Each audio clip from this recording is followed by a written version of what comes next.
Students, तो देखिए, अब हम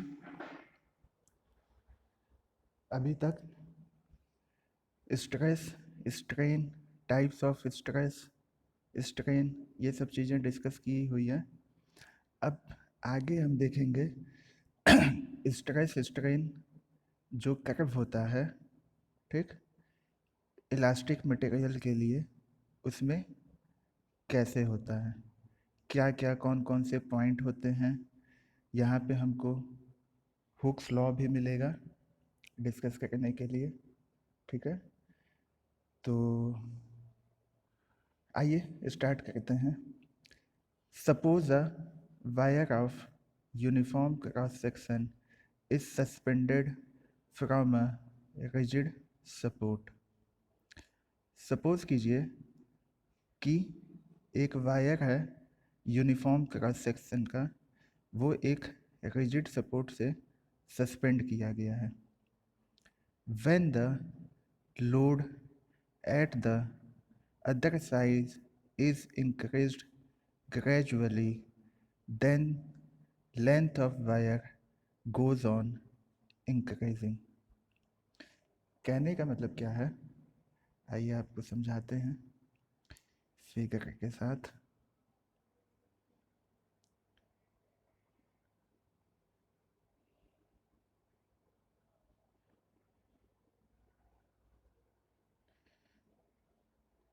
stress and strain curve for elastic material क्या है। सपोज कीजिए कि एक आपका रिजिड सपोर्ट है, ठीक, और उस पे क्या है, एक वायर जो है यूनिफॉर्म क्रॉस सेक्शन का, उसको सस्पेंड किया गया है। सस्पेंड मतलब लटकाया गया है, ठीक। ये मान लीजिए आपका क्या है, एक रिजिड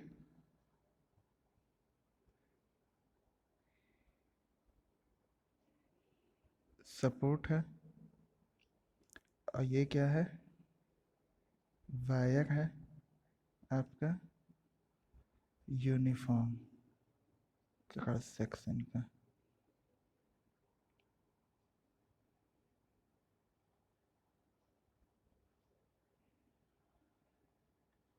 आई बात समझ में।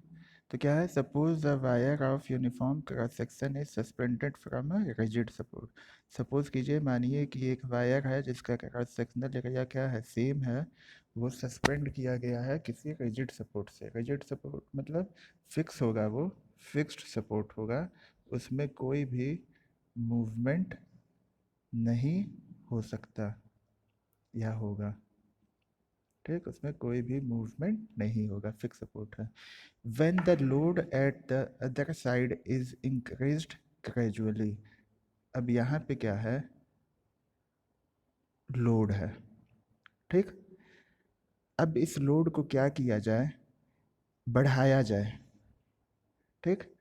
इस लोड को, W क्या है आपका, लोड है, इस लोड को क्या किया जाए, बढ़ाया जाए। जब बढ़ाया जाएगा, ग्रेजुअली बढ़ाया जाए, मान लीजिए इस पे W है, फिर W लगा है, ऐसे कई वेट लगाते गए, तो क्या होगा, जो वायर की लंबाई है वो क्या होगी, बढ़ जाएगी, ठीक। कहने का मतलब क्या है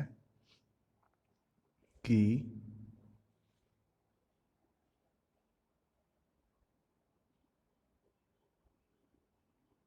रिजिड सपोर्ट है, ये वायर है, ये लोड है, ठीक।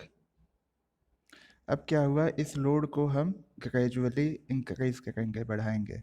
मान लीजिए और W लगा दिए, और W लगा दिए, ठीक, ऐसे कई W लगा दिए, W1, W2, W3। वेट लगाए तो क्या होगा, वेट उस पर लगाए वायर पे आपका, तो क्या होगा, लोड लगेगा। लोड जैसे जैसे बढ़ेगा, वैसे वैसे जो वायर है, तार है, उसकी लंबाई भी क्या होगी, बढ़ेगी।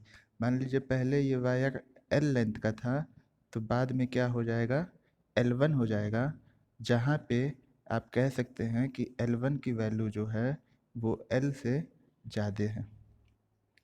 जहाँ पे आप कह सकते हैं कि L1 की वैल्यू L से ज़्यादा है। ठीक ठीक, तो यही देखिए यहाँ से यहाँ तक लिखा है। Suppose the wire of uniform cross section is suspended from a rigid support when the load at the other side is increased gradually, then length of wire goes on increasing, बढ़ने लगेगा। If we plot the graph between stress and strain, then the shape of the graph shown will be as shown in figure just below। ठीक, अब देखिए यहाँ पे diagram दिया हुआ है। ठीक, ये अच्छे से समझ लीजिए। स्ट्रेस स्ट्रेन कर्व है ये। ठीक,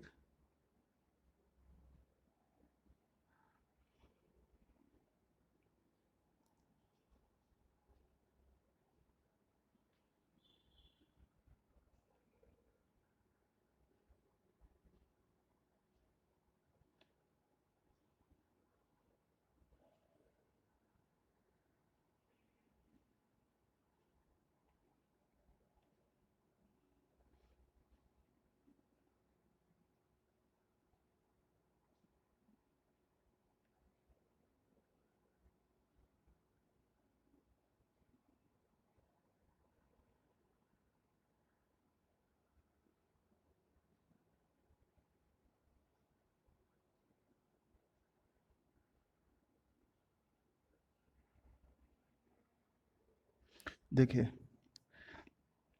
यहाँ पे दो एक्सिस है, एक क्या है y, एक क्या है x। x एक्सिस पे क्या है, स्ट्रेन है, जिसको कि स्मॉल e या एप्सिलॉन से डिनोट किया जाता है।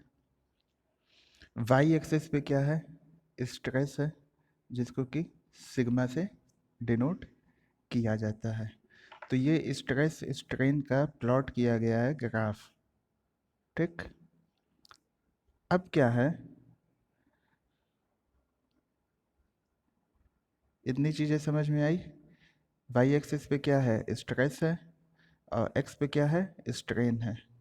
अब इस ग्राफ को ध्यान से देखिए, यहाँ पे जो येलो पार्ट है, ठीक, जो येलो पार्ट है, ठीक, कहने का मतलब ये वाला हिस्सा ओ ए, ओ से ए तक, और फिर इससे नीचे आ जाइए। ठीक, ये जो येलो शेडेड पोर्शन है, तो ए जो है, ए जो है ओ से ए तक क्या है आपका, लिमिट ऑफ प्रोपोर्शनलिटी। ओ से ए के बीच में क्या है, ए पॉइंट क्या है, प्रोपोर्शनल लिमिट। जैसे आप लिखना चाहेंगे तो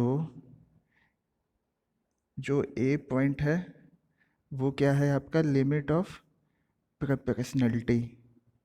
ठीक, उसके बाद क्या है, और ज़्यादा जब जूम करेंगे तो देखेंगे एक छोटा सा पॉइंट है ऊपर, बी।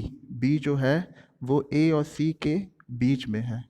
बी जो है वो ए और सी के बीच में है, और इसको इलास्टिक लिमिट कहते हैं, या इलास्टिक लिमिट के अलावा आप इसको अपर यील्ड पॉइंट भी कह सकते हैं।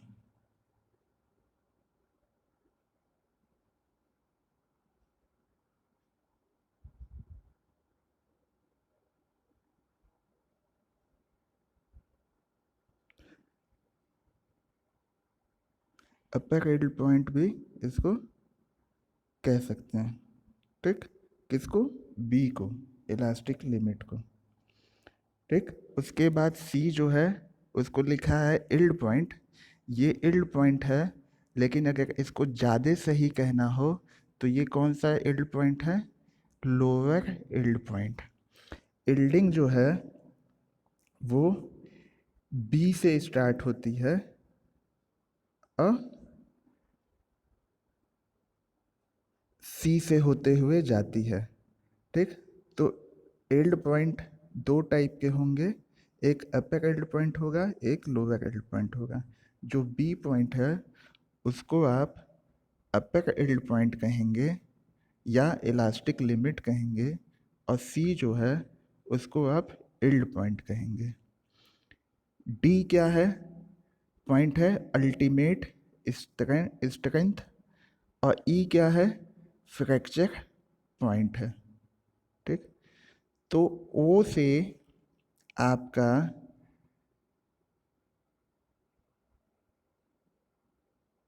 बी तक, ओ से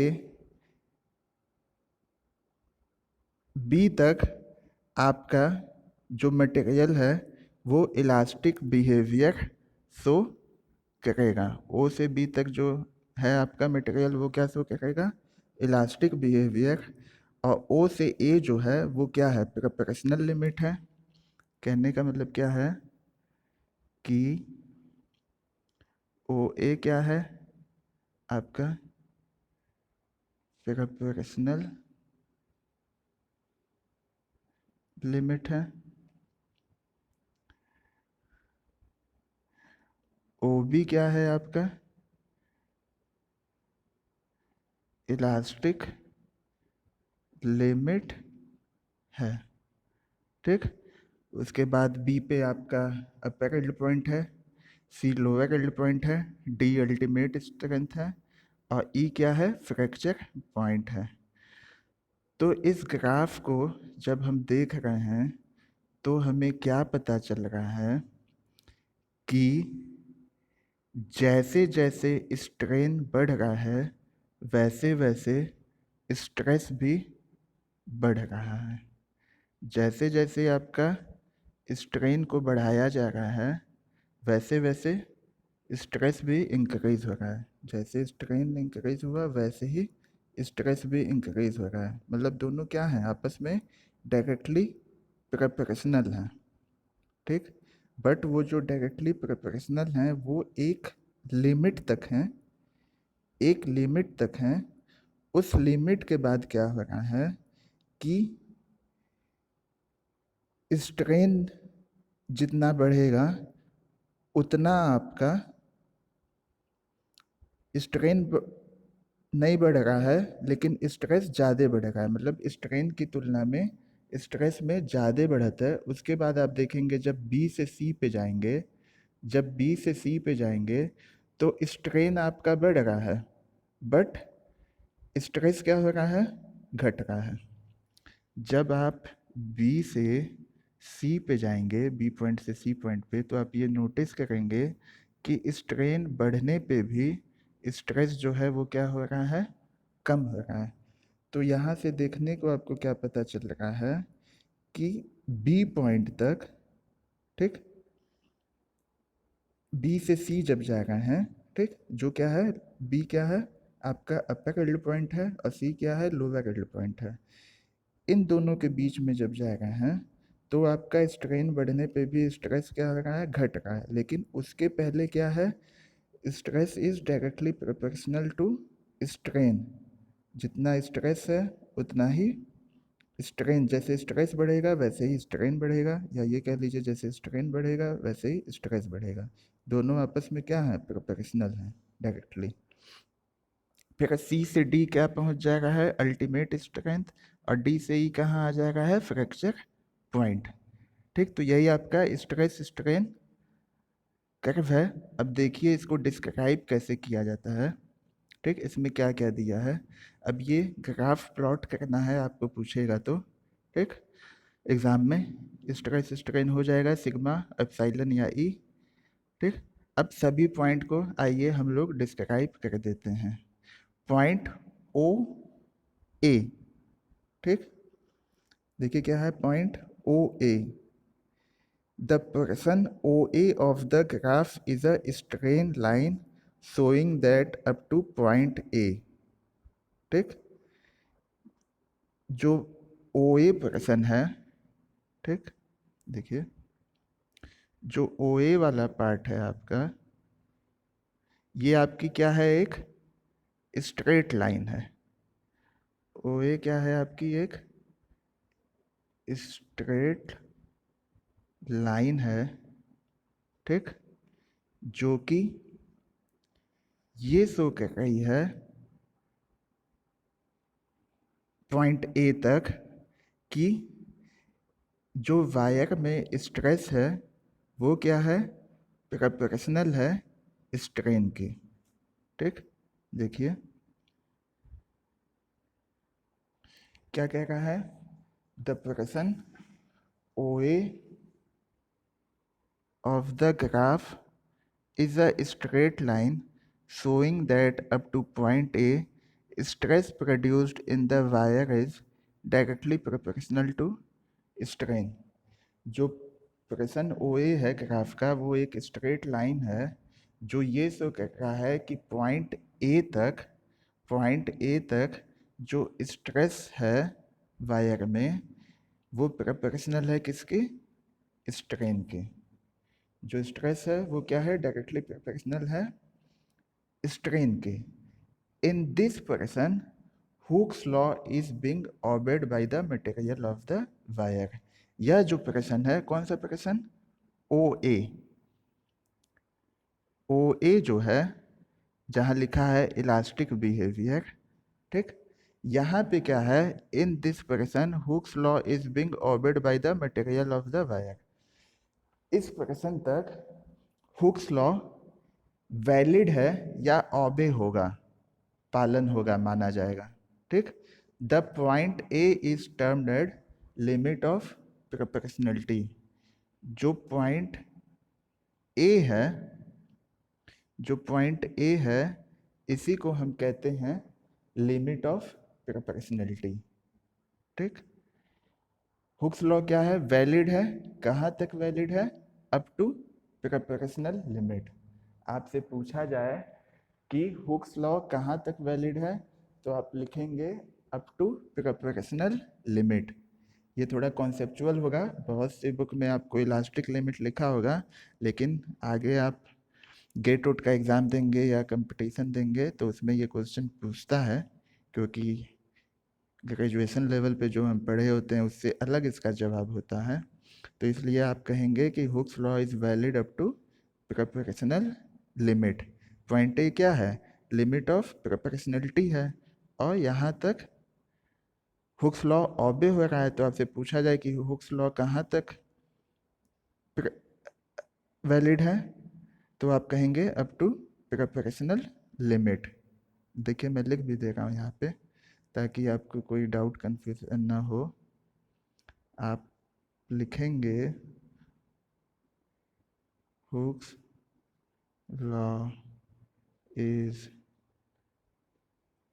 valid up to proportional limit, ठीक। ग्राफ में देख के पूछेंगे तो क्या होगा, ओ ए तक। जो हुक्स लॉ वैलिड होगा वो ओ से लेके ए तक होगा। क्या है हुक्स लॉ, हुक्स लॉ ये कहता है कि stress is directly proportional to strain up to the proportional limit, ठीक। हुक्स लॉ क्या कहता है, किसी मटेरियल को जब हम लोड लगाएंगे उसके लोड को ग्रेजुअली इंक्रीज करेंगे तो उसके लेंथ में बढ़त होगी, बढ़ेगा। तो उस लिमिट तक जहाँ तक स्ट्रेस जो है वो प्रोपोर्शनल होगा स्ट्रेन के, ठीक, उसी को कहेंगे हुक्स लॉ। उस लिमिट के बाद हुक्स लॉ आपका वैलिड नहीं रह जाता है। तो एग्ज़ाम में आपसे पूछा जाएगा कि हुक्स लॉ कहाँ तक वैलिड है तो आप कहेंगे Hooke's law valid up to proportional limit. इस ग्राफ में देखेंगे तो वो ओ ए तक होगा, ठीक। आइए आगे देखते हैं। तो यही कहा गया कि इन दिस प्रश्न Hooke's law is being obeyed by the material of the wire. कौन सा प्रश्न है, O A. The point A is termed as limit of proportionality. जो पॉइंट ए है उसको क्या कहा जाएगा, लिमिट ऑफ प्रोपोर्शनलिटी कहा जाएगा, ठीक। अब देखिए आगे क्या है, the proportionality of limit is the maximum stress that a material can hold without the departure from a linear stress strain relation. अब क्या हुआ, आप ये जान गए कि हुक्स लॉ जो है वो वैलिड है आपका कहाँ तक, प्रोपोर्शनल लिमिट तक, अप टू प्रोपोर्शनल लिमिट। ये आप जान गए, ठीक, कि हुक्स लॉ वैलिड है आपका प्रोपोर्शनल लिमिट तक। जो पॉइंट ए है उसको कहेंगे लिमिट ऑफ प्रोपोर्शनलिटी। अब अगले लाइन में क्या लिखा है, the proportionality of limit is the maximum stress. जो ये पॉइंट ए है उसको डिफाइन करने को कहा गया है। तो क्या है, the proportionality of limit is the maximum stress that a material can hold without the departure from a linear stress strain relation. जो प्रोपोर्शनल लिमिट है वो वह लिमिट है जहाँ पे स्ट्रेस क्या होगा, मैक्सिमम होगा, और एक मटेरियल होल्ड कर सके उस मैक्सिमम स्ट्रेस को, ठीक, और उसमें कोई लीनियर स्ट्रेस स्ट्रेन रिलेशन से कोई डिपैरेचर ना हो, ठीक। कहने का मतलब क्या है कि लीनियर जो स्ट्रेस स्ट्रेन रिलेशन है उससे कोई भटकाव ना हो, और मटेरियल का वो मैक्सिमम स्ट्रेस उस पॉइंट पे जहाँ पे वो सह सके, उसी को कहेंगे लिमिट ऑफ प्रोपोर्शनलिटी या प्रोपोर्शनलिटी ऑफ लिमिट, जो कि यहाँ पे क्या है, पॉइंट ए है, ठीक। यहाँ तक क्या होगा, पॉइंट ए तक क्या होगा, ओ से जब आप जाएंगे स्ट्रेस जो है वो प्रोपोर्शनल होगा स्ट्रेन के, ठीक। तो ये जब प्लॉट करेंगे आप स्ट्रेस और स्ट्रेन को, तो एक स्ट्रेट लाइन आपको वहाँ तक मिलेगी, ठीक। अब यही जो है आप जानते हैं कि आप जानते हैं कि स्ट्रेस क्या है, डायरेक्टली प्रोपोर्शनल है स्ट्रेन के, ठीक। अब ये प्रोपोर्शनलिटी साइन हटाना है तो हमको क्या मिल जाएगा, एक कांस्टेंट मिल जाएगा, ठीक, ई ई, ठीक, या sigma by E equal to E, ठीक। Sigma by E equal to E, sigma क्या है स्ट्रेस, ई क्या है स्ट्रेन, कैपिटल ई क्या है, Young's modulus of elasticity, Young's modulus of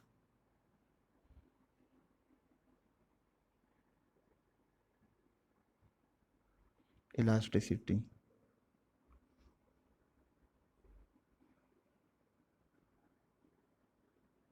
ठीक। तो ई क्या है आपका स्ट्रेन स्मॉल ई, सिग्मा क्या है स्ट्रेस, कैपिटल ई क्या है यंग्स मॉडुलस ऑफ इलास्टिसिटी। इसकी भी यूनिट आपकी मेगा पास्कल, गीगा पास्कल ऐसे होती है, ठीक, बड़ी यूनिट होती है, क्योंकि जो स्ट्रेस की यूनिट होगी वही उसकी भी होगी। स्ट्रेस की यूनिट क्या होती है, न्यूटन पर मीटर स्क्वायर। इसको आप चाहिए तो इसको आप चाहिए तो न्यूटन पर एमएम स्क्वायर भी लिख सकते हैं, ठीक। तो न्यूटन पर एमएम स्क्वायर, पास्कल भी लिख सकते हैं, ठीक। तो उसके अकॉर्डिंग ये हुआ। तो आपको क्या मिला, आपको ये मिला कि sigma by E equal to capital E, और जो इसके पहले आप लिखे sigma is directly proportional to strain up to proportional limit, ये हो गया आपका हुक्स लॉ। वो क्या हो गया, हुक्स लॉ, ठीक। Stress is directly proportional to strain up to proportional limit, यही हुक्स लॉ होता है, ठीक। तो प्रोपोर्शनलिटी ऑफ लिमिट क्या है, वह पॉइंट है, प्रोपोर्शनलिटी ऑफ लिमिट क्या है, वह पॉइंट है मटेरियल का जहाँ पे वो मैक्सिमम स्ट्रेस को होल्ड कर सके अपने लीनियर स्ट्रेस स्ट्रेन रिलेशन से बिना डिपार्ट किए हुए। If the applied force from any point between O and A is removed, then wire will regain its original length. क्या कह रहा है स्टूडेंट, इस लाइन का क्या मतलब हुआ?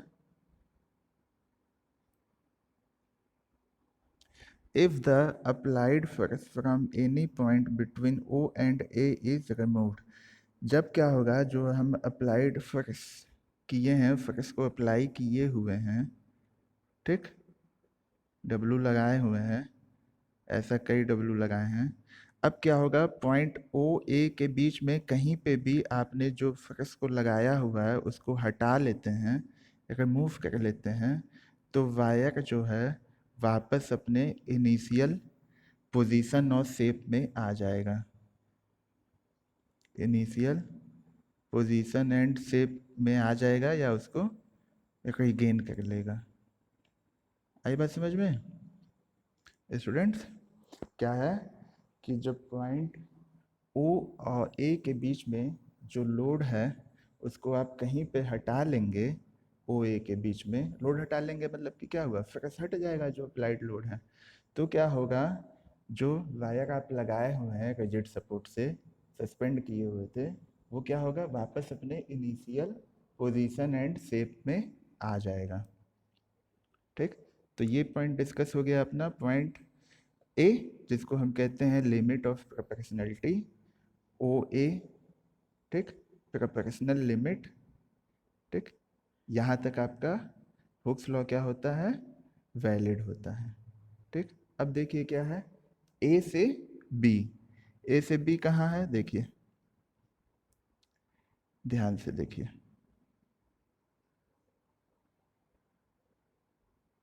और ध्यान से देखिए, साफ होना चाहिए एकदम। ठीक, ए देखिए कहाँ है और बी पॉइंट देखिए कहाँ है। अब जब आप ध्यान से देखिए, ए से बी पे जाने पे आपको एक समय के बाद ऐसा मिल रहा है कि स्ट्रेस जो है वो डायरेक्टली प्रोपोर्शनल स्ट्रेन के नहीं है। आपको क्या मिल रहा है, ए से बी के लिए क्या मिल रहा है, stress is not directly proportional to strain. आपको क्या मिला है, ए बी पे stress is not directly proportional to strain. ये कहाँ है, ए बी के लिए। आप ध्यान से देखिए भी, ए से बी के लिए पहले ऐसे बढ़ रहा है फिर ऐसे हो जा रहा है थोड़ा ना। तो यहाँ पे आपको क्या देखने को मिल रहा है कि स्ट्रेन बढ़ने पे भी स्ट्रेन में कोई बढ़त नहीं है। ठीक, स्ट्रेन में कुछ भी नहीं बढ़ा गया है या बहुत मामूली अंतर है। और ठीक, स्ट्रेस क्या हो रहा है, बढ़ जा रहा है। स्ट्रेस क्या हो जा रहा है आपका, बढ़ जाएगा, स्ट्रेस इंक्रीज कर जाएगा। यहाँ देखिए सीधी लाइन है। ठीक, देखिए सीधी लाइन जा रही है ए से बी के बीच में, एक थोड़ा सीधा है फिर घुमा हुआ है। ठीक, तो इसका मतलब क्या हुआ कि स्ट्रेन आपका लगभग वही है और स्ट्रेस बढ़ जा रहा है। उसके बाद जब आधे के बाद वो बी पे जा रहा है तो स्ट्रेस नहीं बढ़ रहा है, स्ट्रेन बढ़ जा रहा है। थोड़ा इस टाइप का है ए से बी के बीच में। अगर ए से बी के बीच में आप बनाएंगे बड़ा, तो कुछ कुछ ऐसे है। ठीक, ये आपका ए है, ये आपका बी है। ठीक, तो ये जो लाइन आपको मिल रही है यहाँ पे क्या है, स्ट्रेन आपका वही है, स्ट्रेस क्या हो जाएगा, बढ़ जाएगा। और ये लाइन जो मिल रही है वहाँ पे क्या है, स्ट्रेन बढ़ रहा है। ठीक, और स्ट्रेस आपका वही है। ठीक, तो ये ए बी वाला हुआ। ठीक, आई बात समझ में? आइए देखते हैं।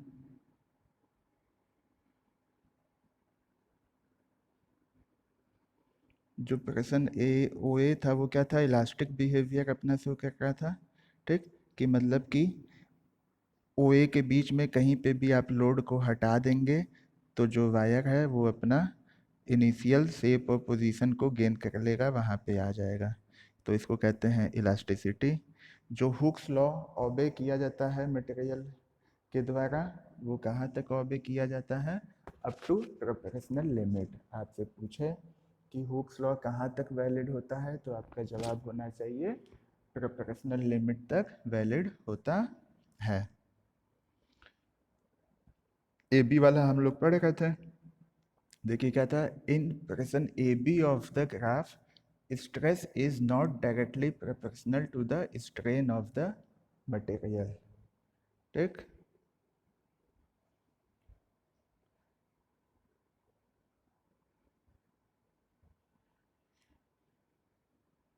अभी आपने उस चीज को देखा भी है ग्राफ में। ठीक, जैसे वो ग्राफ था कुछ ए से बी के बीच में बनाएंगे जब, तो ए से बी के बीच में कुछ ऐसे है। आई बात समझ में? ये हो गया आपका स्ट्रेस, ये हो गया आपका स्ट्रेन। ठीक, तो जो ए बी है, in portion A B of the graph, stress is not directly proportional to the strain of the material. यहाँ पे क्या है, जो स्ट्रेस है वो डायरेक्टली प्रोपोर्शनल नहीं है। ठीक, डायरेक्टली प्रोपोर्शनल नहीं है किसके? स्ट्रेन के। आई बात समझ में? अब आगे देखिए, note that slope of graph is decreased.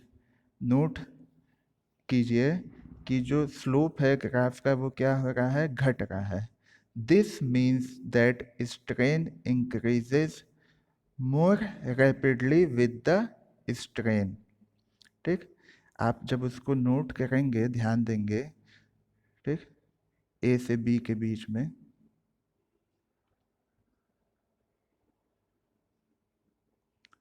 ठीक, ए से बी के बीच में आप ध्यान देंगे तो आपको नोट करने वाली बात यह है कि यहाँ पे जो स्लोप है वो क्या हो रहा है? डिक्रीज कर रहा है।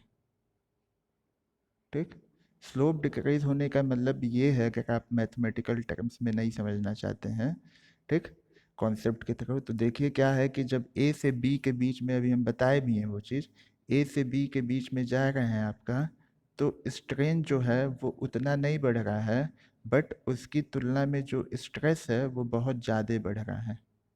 ठीक, मतलब स्ट्रेन में मामूली सा इंक्रीज है, उसकी तुलना में स्ट्रेस क्या है? बहुत ज़्यादा बढ़ जा रहा है। या ऐसा कह लीजिए कि स्ट्रेन लगभग कांस्टेंट है, बट वहाँ पे आपको स्ट्रेस मिल जा रहा है। तो इसलिए आप ये नहीं कह सकते यहाँ पे कि स्ट्रेस जो है वो डायरेक्टली प्रोपोर्शनल है स्ट्रेन के, ए से बी के बीच में।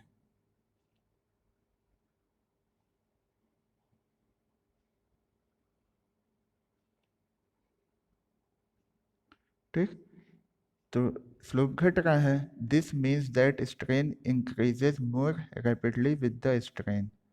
ठीक, the point B is termed as elastic limit. जो पॉइंट बी है उसको हम कहेंगे इलास्टिक लिमिट। ठीक, अब पूछा जाए आपसे कि इलास्टिक लिमिट क्या होता है, तो elastic limit of a body is maximum stress which a body can sustain and still regain its original shape and size if load is removed. I am repeating. Elastic limit of a body is maximum stress which a body can sustain and still regain its original shape and size if load is removed.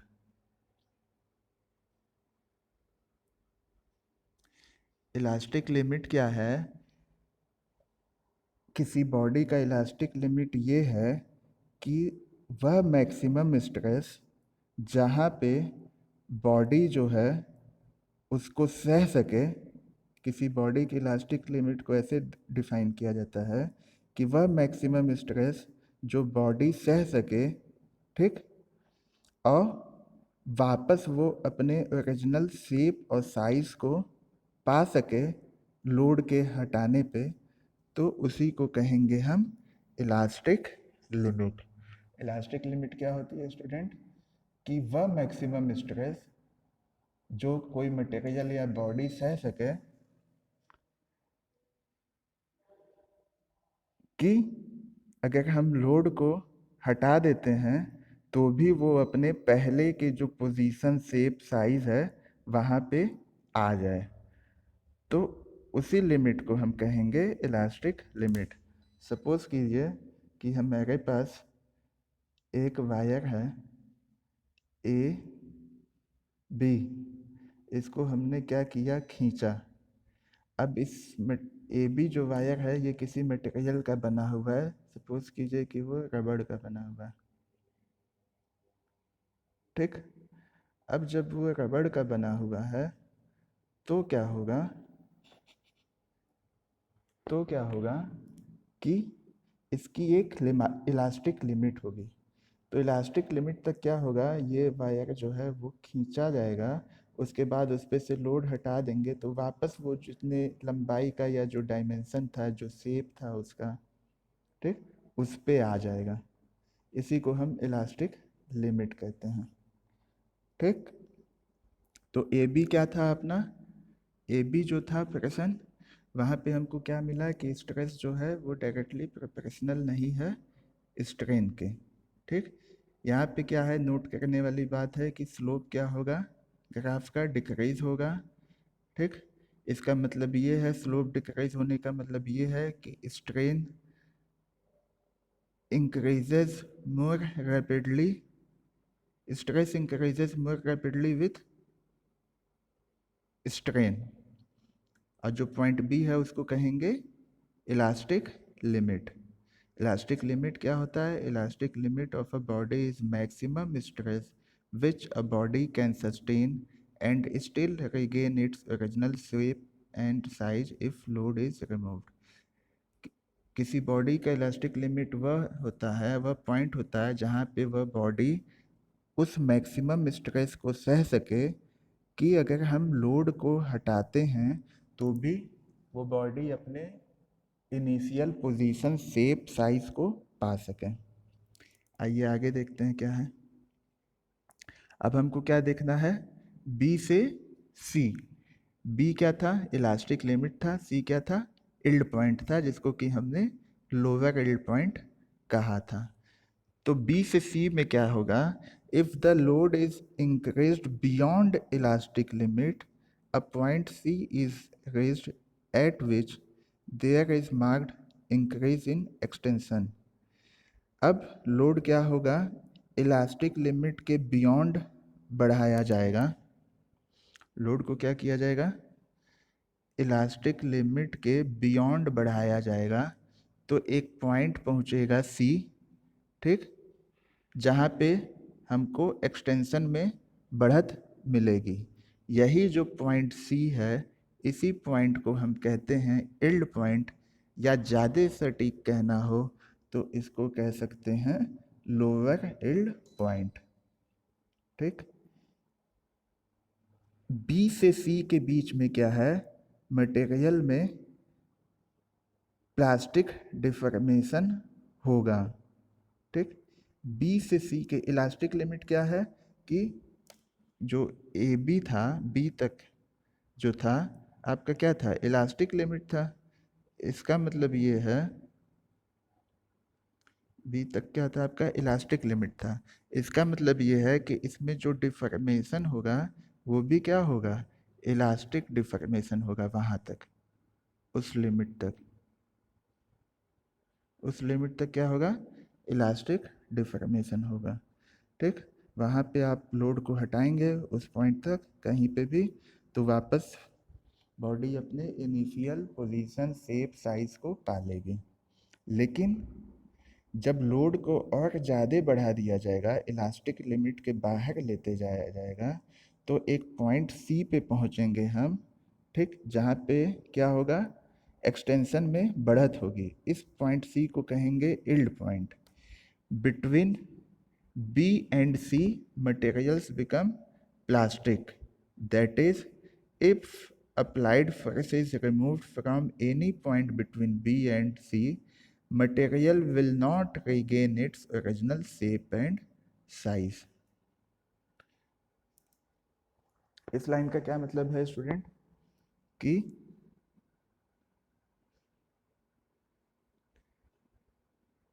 B और सी के बीच में जो material है वो क्या बन जाएगा, plastic. Plastic मतलब सही में प्लास्टिक नहीं बन जाएगा, उसमें जो डिफॉर्मेशन हो जाएगा वो कैसा हो जाएगा, प्लास्टिक डिफॉर्मेशन हो जाएगा। प्लास्टिक बन नहीं जाएगा, ठीक, प्लास्टिक मटेरियल नहीं बनेगा, उसमें जो डिफॉर्मेशन होगा वो क्या हो जाएगा, प्लास्टिक हो जाएगा। प्लास्टिक डिफॉर्मेशन का मतलब ये होता है कि अगर आप लोड को हटाएंगे अब, तो वो बॉडी अपने इनिशियल पोजीशन शेप साइज को नहीं पा पाएगी। जो उसका ओरिजिनल शेप साइज पोजीशन था उसको वो अटेन नहीं कर पाएगी, ठीक। तो between B and C material becomes plastic. B and C के बीच मटेरियल में कैसा डिफॉर्मेशन हो जाएगा, plastic deformation. That is if applied force is removed from any point between B and C, material will not regain its original shape and size। कहने का मतलब ये है कि जो अप्लाइड फोर्स है उसको हटा लिया जाए किसी भी पॉइंट में B और C के बीच में, तो जो मटेरियल है वो अपना ओरिजिनल शेप और साइज को नहीं अचीव कर पाएगा, नहीं पा पाएगा, ठीक। जब अप्लाइड लोड को हम हटा लेंगे बी और सी पॉइंट के बीच में, कहीं पे भी किसी भी पॉइंट पे बी और सी के बीच में तुमको इनफाइनाइट नंबर ऑफ पॉइंट्स मिलेंगे, कहीं पे भी आप लोड को हटा लेंगे तो मटेरियल जो है वो अपना ओरिजिनल शेप और साइज को नहीं पा पाएगा। इसी को कहते हैं plastic deformation. The extension not recoverable after the removal of applied force is called permanent set, ठीक। जो एक्सटेंशन है जिसकी रिकवरी ना की जा सके, जो हम अप्लाइड फोर्स लगाए हैं उसको हटाने के बाद, तो उसी को कहते हैं परमानेंट सेट। यहाँ पे ओ ओ डैश जो है वो आपका क्या है, परमानेंट सेट है।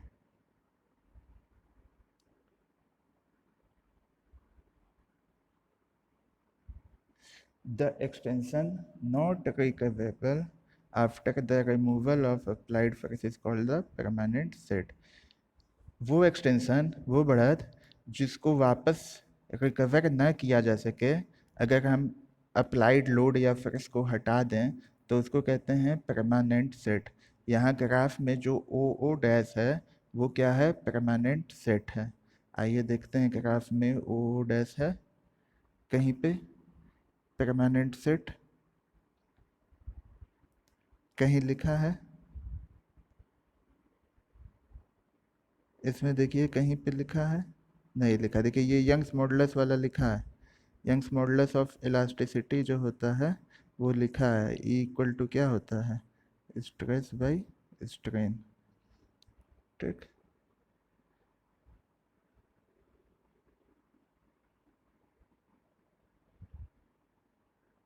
आई बात समझ में स्टूडेंट्स? अब आ जाइए सी से डी पे। सी से डी पे क्या होगा कि जैसे जैसे स्ट्रेस को इंक्रीज किया जाएगा सी के बियॉन्ड, जो वायर है उसका लेंथ तेजी से बढ़ेगा जब तक कि वो डी पॉइंट पे ना पहुंच जाए। जो पॉइंट डी है उसको कहेंगे अल्टीमेट स्ट्रेंथ और ब्रेकिंग स्ट्रेस। कहने का मतलब क्या है, देखिए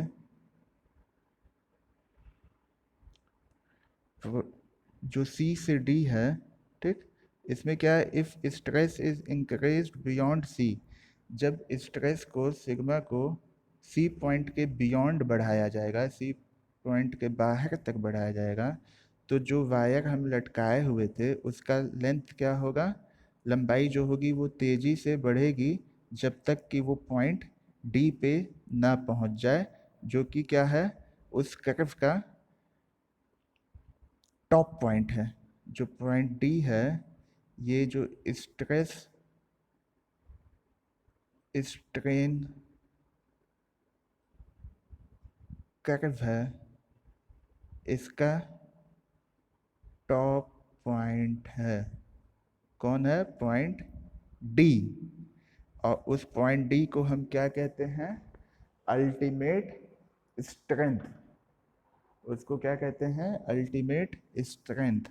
यहाँ पे जो स्ट्रेस है वो आपका क्या होगा? मैक्सिमम होगा। आइए आपको ग्राफ में दिखाते भी हैं। देखिए पॉइंट डी जो है अल्टीमेट स्ट्रेंथ, ये क्या है? यहाँ पे जो आपको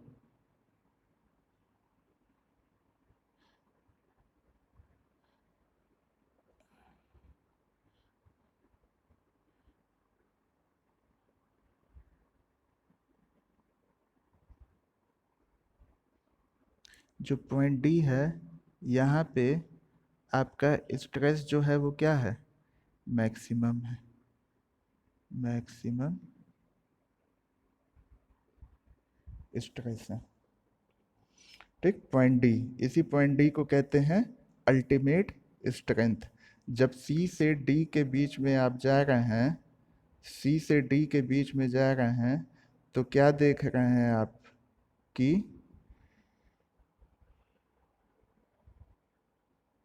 जो स्ट्रेस है वो मैक्सिमम पहुंच जा रहा है।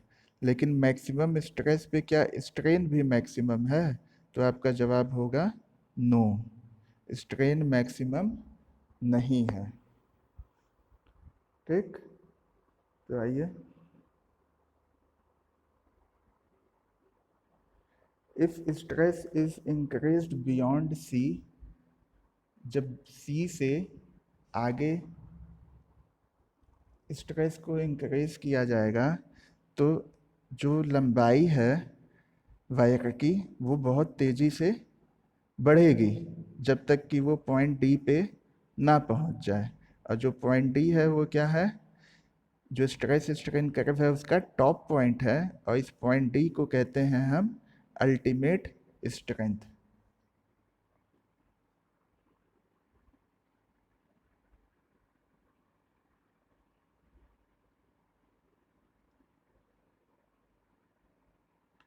इस पॉइंट डी को कहेंगे अल्टीमेट स्ट्रेंथ और ब्रेकिंग स्ट्रेस। ठीक, अब क्या है? एक बचा पॉइंट ई। पॉइंट ई क्या है? It is the fracture point और breaking point of the material. ठीक, जो पॉइंट ई है उसको आप कह सकते हैं, उसको आप कह सकते हैं फ्रैक्चर पॉइंट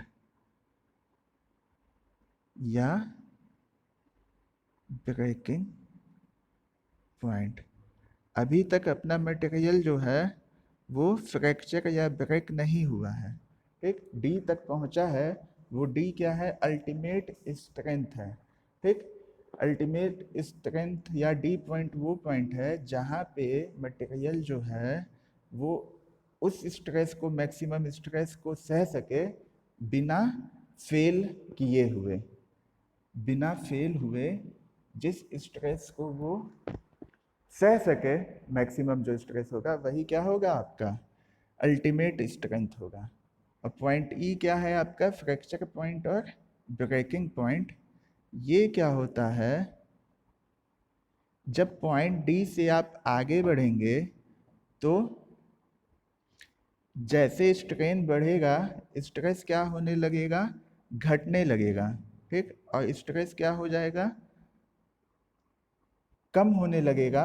और एक पॉइंट आएगा जहाँ पे क्या हो जाएगा? मटेरियल आपका ब्रेक हो जाएगा, टूट जाएगा या फ्रैक्चर हो जाएगा।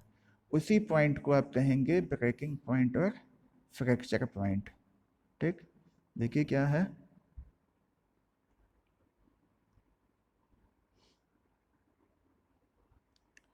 ब्रेकिंग पॉइंट को क्या कहते हैं? इट इज़ द फ्रैक्चर और breaking point of the material. ये क्या है? मटेरियल का फ्रैक्चर या ब्रेकिंग पॉइंट है। जैसे कि इसके नाम में है, इस पॉइंट पे क्या होगा, मटेरियल फ्रैक्चर या ब्रेक हो जाएगा। बियॉन्ड पॉइंट डी के बाहर even stress smaller than at C. जब डी से बाहर आप जाएंगे तो क्या होगा, स्ट्रेस जो है वो सी से भी कम हो जाएगा और कंटिन्यू करेगा वायर को स्ट्रेच करना, मीन्स खींचना। ठीक, उसको खींचेगा। कहाँ तक खींचेगा, कब तक खींचेगा? तब तक खींचेगा कि वो टूट ना जाए। जब तक टूटेगा नहीं तब तक खींचेगा। लेकिन इसमें ये है कि जब डी से आगे आप बढ़ेंगे तो स्ट्रेस क्या हो जाएगा, घट जाएगा। आप ग्राफ में देखना चाहिए तो देख भी लीजिए, ग्राफ में देखना चाहिए तो देख भी लीजिए क्या दिया हुआ है। दिया ये है कि डी से ई के बीच में जाने पे, डी से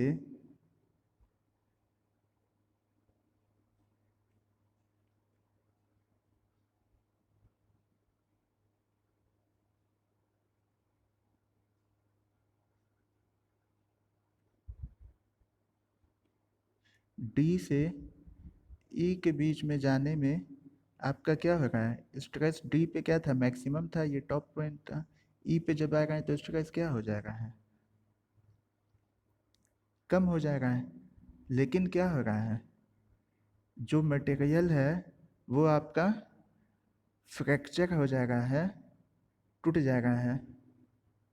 ठीक, या कह लीजिए उसको ब्रेक हो जाएगा। ठीक, आई बात समझ में? स्ट्रेस देखिए कम है लेकिन मटेरियल क्या हो जाएगा, टूट जाएगा। ठीक, कहाँ पे, ई पे। तो ई क्या है, फ्रैक्चर पॉइंट है आपका।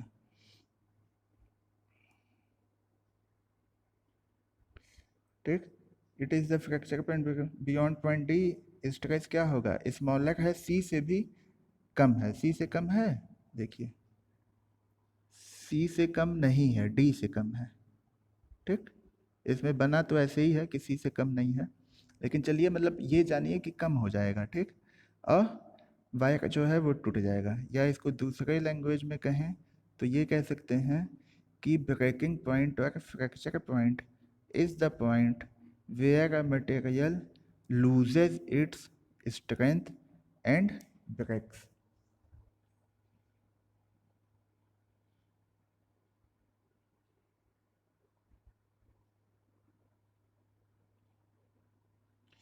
तो क्या समझ में आया? ब्रेकिंग पॉइंट या फ्रैक्चर पॉइंट वह पॉइंट है जहाँ पे मटेरियल अपने स्ट्रेंथ को लूज कर देगा, खो देगा और टूट जाएगा। ठीक, I am repeating, breaking point और fracture point is the point where a material loses its strength and breaks. Breaking point या फ्रैक्चर पॉइंट क्या है, वह पॉइंट है जहाँ पे मटेरियल अपने स्ट्रेंथ को लूज कर जाएगा, खो देगा और टूट जाएगा। आई बात समझ में? तो ये था अपना। अब यहाँ पे देखिए, अगर आपको हुक्स लॉ या कोई चीज़ पूछा जाए, एक बार रिवाइज किया जाए तो कंक्लूजन क्या निकलेगा कि हुक्स लॉ क्या कहता है? हुक्स लॉ ये कहता है, पहले Hooke's law is valid up to proportional limit. Hooke's law के अब तक वैलिड होता है, प्रोपोर्शनल लिमिट तक। ठीक, जो स्ट्रेस स्ट्रेन कर्व है उसमें हमको कितने पॉइंट मिलेंगे, उसमें हमको ऐसे मान लीजिए है। ठीक, ये आपका ओ है, उसके अलावा क्या मिलेगा, ए मिलेगा, उसके अलावा क्या मिलेगा, बी मिलेगा,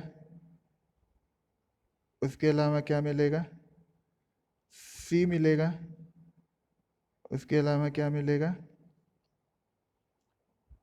डी मिलेगा,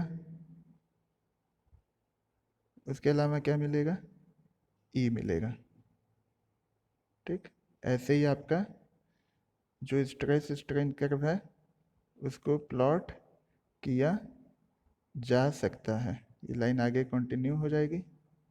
ठीक, ये आपका यहाँ स्ट्रेस हो जाएगा, यहाँ क्या हो जाएगा, स्ट्रेन हो जाएगा। ये जो है बी जो है ए है, बी कौन सा पॉइंट है, इलास्टिक लिमिट। बी कौन सा पॉइंट है आपका, इलास्टिक लिमिट। सी कौन सा पॉइंट है आपका, सी है आपका इल्ड पॉइंट, इल्ड पॉइंट। ए कौन सा पॉइंट है, प्रोपोर्शनल लिमिट। ये सब चीज़ें स्टार्टिंग में मैंने बताया हुआ है, उसको रिवाइज करा रहे हैं कंक्लूजन के लिए।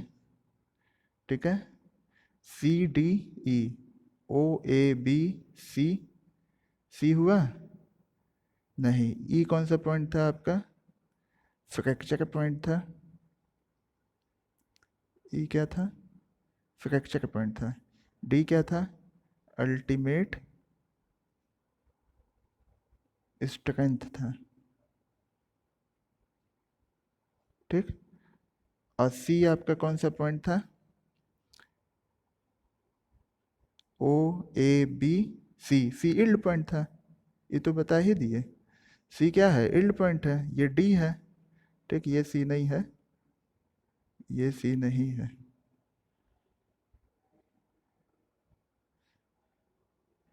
ये सी नहीं है। ठीक, सी कहाँ था, यहाँ था, इल्ड पॉइंट। जो इलास्टिक लिमिट है उसी को आप चाहिए तो अपर इल्ड पॉइंट भी कह सकते हैं। ठीक, यहाँ तक जो था आपका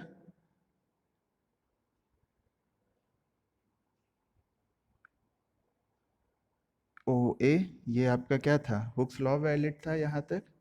और बी जो इलास्टिक लिमिट है वो क्या था आपका, इलास्टिक रीजन था। ये जो चीज़ है कैसे बना दे रहा हूँ मैं, देखिए क्या है,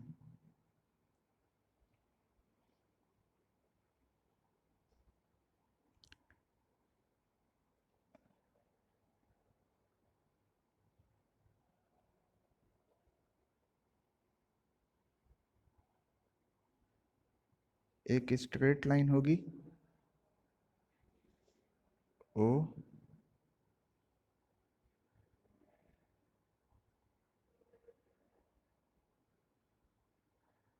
ए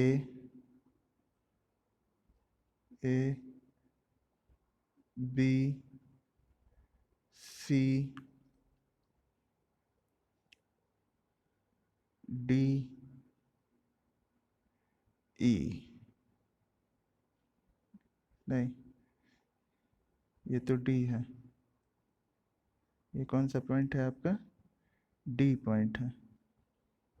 ठीक, डी पॉइंट है, ए बी सी डी, और ये क्या है, ई। ये था स्ट्रेस, ये था आपका स्ट्रेन, ये आगे तक चला जाएगा यहाँ तक मान लीजिए। ठीक, तो ये क्या था, हुक्स लॉ, ये इलास्टिक पॉइंट था, इलास्टिक लिमिट थी बी।